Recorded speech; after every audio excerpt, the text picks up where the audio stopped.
Bonjour les amis, bienvenue sur la chaîne Math Pro pour cette nouvelle vidéo. Je suis Dr Sogi Blondo, enseignant de mathématiques, physique et électrotechnique. Aujourd'hui, nous allons nous intéresser aux statistiques. Plus précisément, nous allons proposer un exercice et proposer une correction bien détaillée. L'exercice pourrait compter sur 7 points lors d'une évaluation. Voici l'énoncé.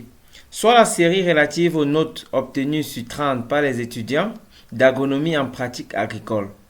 Nous avons les notes repérées par XI, on appelle les modalités. Et là, nous avons les effectifs des étudiants ayant les notes dans chaque intervalle. Dans l'intervalle 0,3, nous avons 2 étudiants. Nous avons 10 étudiants qui ont les notes comprises entre 3 et 6. 16 ont les notes entre 6 et 9, 24 ont les notes entre 9 et 12, 20 ont les notes entre 12 et 15, 4 ont les notes entre 15 et 18 et 4 ont les notes entre 18 et 21. La première question est de déterminer la note moyenne en pratique agricole. Ici, il s'agit de calculer la moyenne des notes. La deuxième question est de calculer l'écart type de cette série. Troisième question, déterminer le mode. Quatrième question, calculer analytiquement la médiane et l'intervalle et l'écart interquartile relatif à cette série. Cinquième question, représenter le polygone des effectifs cumulés croissants et décroissants et en déduire graphiquement la valeur de la médiane. Je propose que vous mettiez une pause à la vidéo. Vous essayez de réfléchir par rapport à chaque question avant de suivre la correction. Sans plus tarder, passons à la correction de notre exercice. Lorsqu'on nous a donné notre tableau, la première chose à faire, puisque le tableau concerne les modalités qui sont les notes sous forme de classes et les effectifs, la première chose à faire est de calculer le centre de chaque classe. Nous avons 1, 2, 3, 4, 5, 6, 7 classes. Nous avons 7 classes dont nous allons calculer 7 centres. Et pour calculer le centre, on va effectuer l'opération pour une classe de largeur comprise entre A et B. Le centre est A plus B divisé par 2. Ainsi, la classe 0,3 a pour centre 0 plus 3 divisé par 2, c'est-à-dire 1,5. La classe 3,6, 3 plus 6 divisé par 2, 4,5. 6 plus 9 divisé par 2, 7,5. 9 plus 12 divisé par 2, 10,5. 12 plus 15 divisé par 2, 13,5. 13 plus 18 divisé par 2, 16,5. 18 plus 21 divisé par 2, 19,5. Bien sûr, lorsqu'on somme tous les effectifs, on obtient l'effectif de 80. Puisque dans notre exercice, on nous a demandé de calculer la moyenne, on a donc besoin d'utiliser ces centres. On nous a aussi demandé de calculer la médiane et de tracer le polygone. Puisqu'on nous a demandé la médiane, puisqu'on nous a demandé la médiane et les effectifs cumulés croissants, il nous faudrait tracer ou bien alors représenter dans le tableau les effectifs cumulés croissants et décroissants. Je commence avec les effectifs cumulés croissants en bleu. Je commence par le premier effectif 2. À la fin des effectifs cumulés croissants, c'est-à-dire le dernier effectif, on devrait avoir 80, c'est-à-dire l'effectif total. On a 2, 2 plus 10, 12, 12 plus 16, 28, 28 plus 24, 52, 52 plus 20, 72, 72 plus 4, 76, 76 plus 4, 80. On obtient bien notre effectif total qui est 80.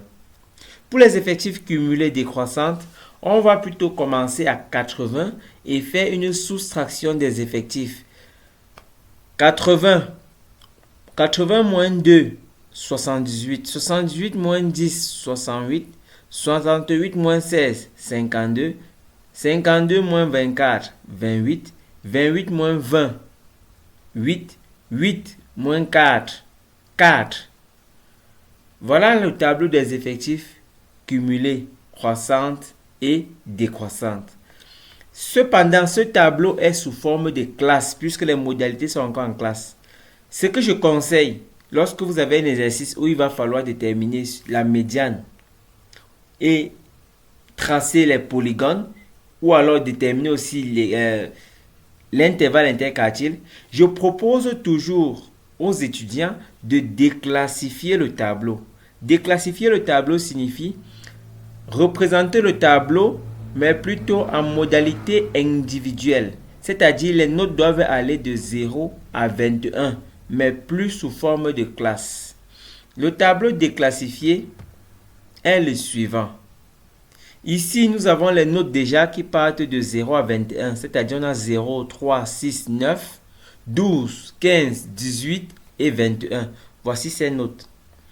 Pour déclassifier et représenter les effectifs cumulés croissants, on doit comprendre que dans le tableau déclassifié, les effectifs cumulés croissants commencent toujours par 0 et les effectifs cumulés décroissants se terminent toujours par 0. Je commence avec les effectifs cumulés croissants. La première valeur de notre modalité dans les effectifs cumulés croissants marche toujours avec 0. On aura 0 avec 0. La deuxième valeur marche avec l'effectif cumulé croissant de la case correspondante. C'est-à-dire 0 marche avec 0, 3 marche avec 2. 3 marche avec 2. 6 marche avec 12. 9 avec 28. 12 avec 52. 15 avec 72. 18 avec 76. 21 avec 80. Donc, on remarque que pour les effectifs cumulés croissants, c'est la deuxième valeur de l'intervalle qui prend l'effectif cumulé croissant en question. Pour les effectifs cumulés décroissants, on commence toujours par l'effectif total qui est 80. La première valeur marche avec l'effectif total qui est 80. 0 va marcher avec 80. 3 va marcher avec 78. 6, 68. 9, 52. 12, 28. 15, 8. 18, 4. Et la dernière valeur, c'est-à-dire la plus grande valeur du tableau, part toujours avec 0. Car on croît de 0 à 80, on décroît de 80 à 0. Voici notre tableau déclassifié. Ayant déclassifié ce tableau, on peut donc répondre question par question aux différentes questions posées. On commence avec le petit 1, déterminer la moyenne de la série. Nous savons déjà que l'effectif total, c'est 80. Déjà, c'est quoi la moyenne?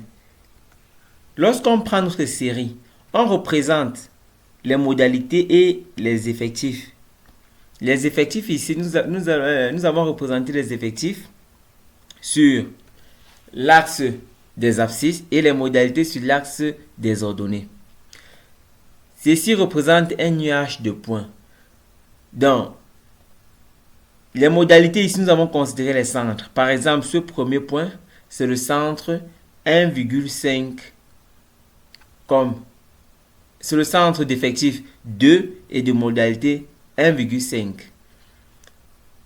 Et le deuxième point, c'est le centre 4,5 dont la modalité est 10, puis 7,5 dont la modalité est 16, 10,5 dont la modalité est 24, 13,5 dont la modalité est 20, 16,5 dont la modalité est 4 et 19,5 dont la modalité est 4.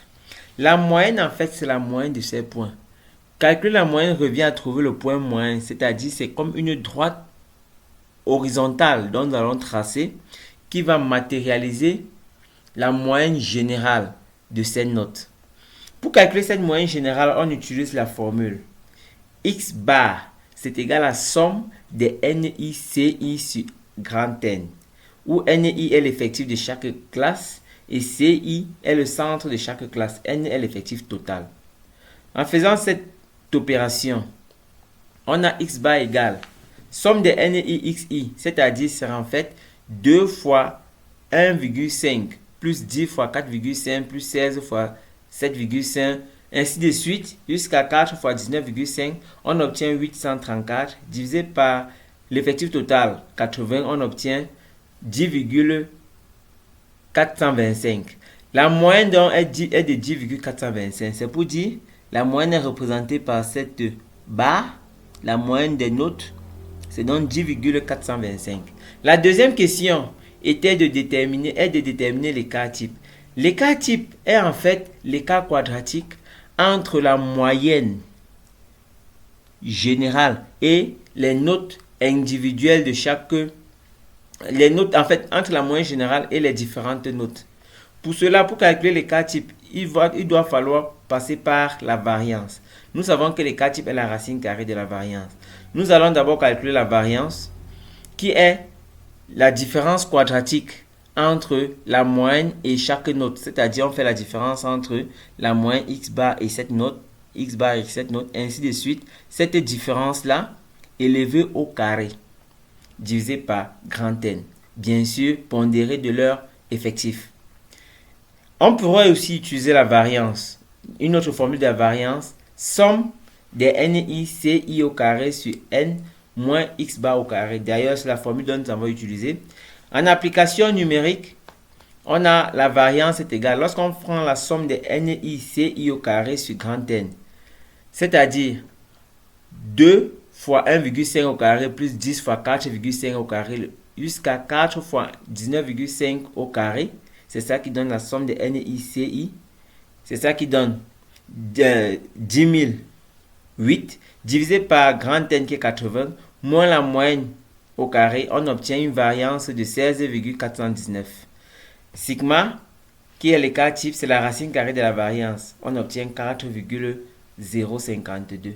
La valeur de sigma mesure la dispersion entre les notes. Lorsque les notes sont trop espacées, sigma est grand. Lorsque les notes sont assez serrées, sigma est petit. On dit dans ce cas que le système est homogène. Lorsque sigma est grand, le système est hétérogène. Donc, la valeur sigma mesure la dispersion entre les notes. Sans plus tarder, passons à la prochaine question, déterminer le mode. Nous avons toujours nos modalités et nous avons nos effectifs. Pour déterminer le mode noté MO, on utilise la formule suivante. Le mode est égal à x inférieur plus a facteur à D1 sur D1 plus D2. On va voir tous ces paramètres dans le mode, tous ces coefficients. X inférieur appartient à la classe modale. La classe modale est la classe qui a le plus grand effectif. Lorsqu'on regarde les effectifs, on voit que l'effectif, la classe qui a le plus grand effectif est 24. Dans la classe modale, c'est la classe 9, 12. X inférieur est la valeur inférieure de la classe modale, c'est-à-dire x inférieur égale 9. A est l'amplitude de la classe modale. On fait la différence. 12 moins 9. On obtient A égale 3. D1 est la différence. C'est cette différence entre l'effectif de la classe modale et l'effectif de la classe située avant la classe modale. C'est-à-dire l'effectif de la classe 9, 12 moins l'effectif de la classe 6, 9. On aura D1 égale 24 moins 16 qui donne 8. D2 est la différence entre l'effectif de la classe modale et l'effectif de la classe située après la classe modale. C'est-à-dire 24 moins 20. On a D2 égale 24 moins 20 qui donne 4. On applique toutes ces valeurs dans la formule du mode. On a mode est égal 9 plus 3 qui est A bien sûr, facteur à D1, 8 sur D1, 8 plus D2 plus 4. On obtient après un simple calcul, le mode donne 10,71. Bien sûr, avant de passer à la prochaine question, si vous êtes nouveau sur ma chaîne, n'oubliez pas de vous abonner, de liker et d'activer la cloche de notification. Sans plus tarder, passons à la question 4. Calculer analytiquement la médiane et l'écart interquartile. Déjà, on va essayer de comprendre ce que c'est que la médiane et l'écart interquartile. Nous avons notre salle de classe avec un effectif de N. La médiane est la valeur de la modalité qui sépare la classe en deux effectifs identiques. C'est-à-dire, la médiane est la modalité telle que 50% de N inférieur à la médiane, 50% de N à droite, à gauche de la médiane, 50% de n à gauche de la médiane, 50% de n à droite de la médiane. Donc la médiane est la modalité qui sépare l'effectif en deux parties égales. En dehors de la médiane, nous avons aussi ce que nous appelons les quartiles. En réalité, nous avons trois quartiles. Le premier quartile, Q1, qui sépare les effectifs en deux parties. La première partie qui est de 25% et la deuxième partie qui est de 75%. C'est-à-dire à gauche, on a 25%. Donc, Q1 est la modalité correspondant à 25% de l'effectif. Q2, c'est la médiane qui est la modalité correspondant à 50%. Et Q3, c'est la modalité correspondant à 75%. Ces trois quartiles nous permettent de pouvoir placer un étudiant, de pouvoir comparer un étudiant par rapport au reste de la salle. C'est-à-dire, si un étudiant appartient au premier quartile, c'est-à-dire au premier 25%, ça veut dire qu'il fait partie des 25% des étudiants les plus intelligents. Si l'étudiant est classé à la première partie de la médiane, il correspond plutôt aux 50%. Si l'étudiant est placé au troisième quartile, on voit qu'il correspond parmi les derniers de la salle. Et au-delà de ces quartiles, nous avons aussi ce qu'on appelle l'intervalle interquartile, qui est la différence. L'intervalle interquartile abrégé IIQ, c'est la différence entre le troisième quartile et le premier quartile. Cet intervalle est calculé par la formule IIQ égale Q3 moins Q1. Après l'intervalle interquartile, nous avons aussi l'écart interquartile. L'écart interquartile abrégé EIQ est le rapport entre l'intervalle interquartile et la médiane, c'est-à-dire IIQ sur M. Notre exercice la question était de calculer la médiane. Pour calculer cette médiane, nous avons besoin déjà de l'effectif total, qui est grand N. Et puisque la médiane correspond à 50%, la médiane n'est pas 50% de grand N, mais c'est la modalité qui correspond à 50% de grand N. C'est-à-dire la médiane est la modalité qui correspond à 50% de 80, c'est-à-dire la modalité qui correspond à 40. Pour calculer cette médiane, nous avons besoin du tableau déclassifié. Voici notre tableau déclassifié des effectifs cumulés croissants que nous avons vu précédemment. Lorsqu'on regarde 50% de grand N, ça donne 40. On vient sur l'effectif cumulé croissant.